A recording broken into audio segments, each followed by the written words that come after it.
इस वीडियो में हम इस टॉपिक को पूरी डिटेल के साथ पीडीएफ के मुताबिक पढ़ने वाले हैं। अगर आपको ऐसी ही एजुकेशनल और एग्जाम ओरिएंटेड वीडियोस पसंद है तो हमारे YouTube चैनल ज्ञान मंदिर को सब्सक्राइब करना न भूलें।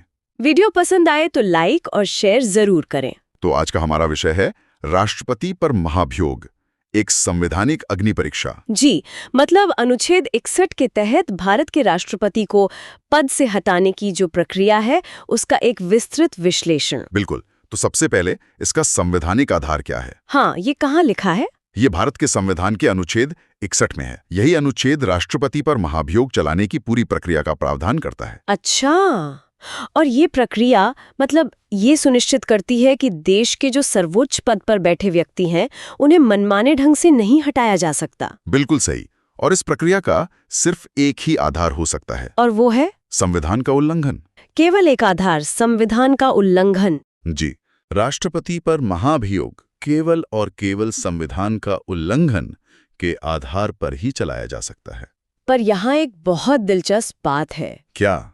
ध्यान देने वाली बात यह है कि संविधान में संविधान का उल्लंघन इस वाक्यांश को कहीं परिभाषित ही नहीं किया गया है। हाँ, और ये बहुत महत्वपूर्ण है।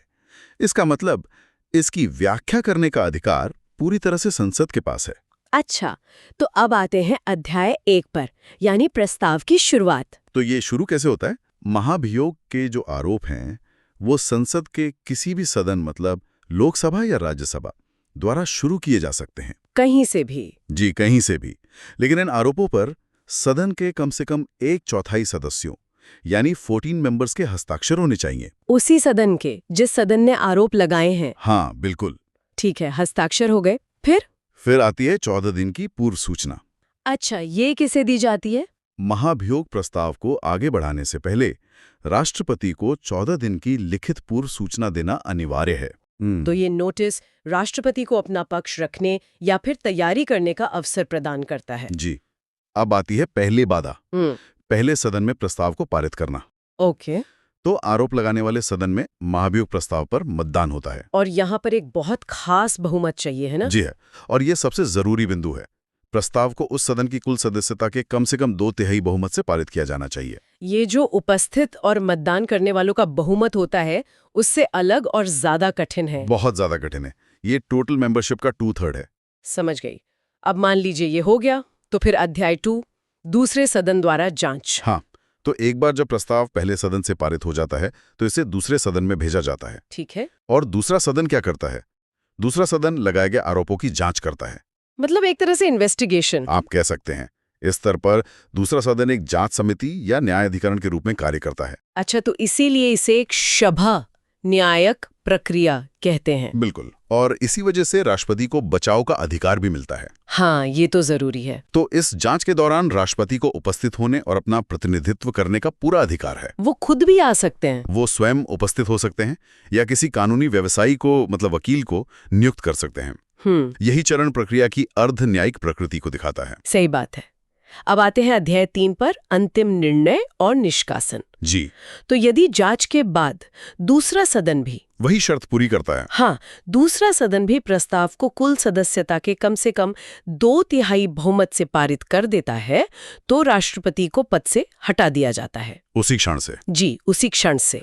अब एक बहुत महत्वपूर्ण तथ्य जिस पर अक्सर सवाल बनते हैं, महाभियोग में कौन कौन भाग लेता है? हाँ, ये राष्ट्रपति चुनाव से अलग है। पहला, संसद के दोनों सदनों के निर्वाचित सदस्य भाग लेते हैं। ठीक है, इलेक्टेड मेंबर्स। दूसरा, संसद के दोनों सदनों के मनोनीत सदस्य भी भाग लेते हैं। अच्छा, ये वो सदस्य हैं जो राष्ट्रपति चुनाव में भाग नहीं लेते? जी हाँ। और तीसरा, राज्य विधानसभाओं के सदस्य इस प्रक्रिया में भाग नहीं लेते। तो मतलब चुनाव में राज्यों की भूमिका होती है पर महाभियोग में नहीं? बिल्कुल। इसे ऐसे समझें कि राष्ट्रपति चुनाव में राज्य विधानसभाओं के सदस्य और संसद के निर्वाचित सदस्य होते हैं। और महाभियोग में? महाभियोग में सिर्फ संसद के सदस्य होते हैं, निर्वाचित भी और मनोनीत भी। ये बहुत साफ हो गया। अब इन सभी आंकड़ों को याद रखने के लिए कोई मेमोरी ट्रिक है? हाँ, बिल्कुल। प्रमुख संख्याएं याद रखने के लिए एक ट्रिक है। बताइए। ट्रिक है 14 नोटिस 14 दिन बाद 23 पास। इसे दोहराते हैं, 14 नोटिस 14 दिन बाद 23 पास। जी, इसका मतलब है 14 प्रस्ताव शुरू करने के लिए सदस्यों के हस्ताक्षर। सही, फिर 14 राष्ट्रपति को 14 दिन की पूर्व सूचना। और 23 प्रत्येक सदन में प्रस्ताव पारित करने के लिए कुल सदस्यता का बहुमत। बिल्कुल सही। अब इस प्रक्रिया की प्रकृति की बात करते हैं।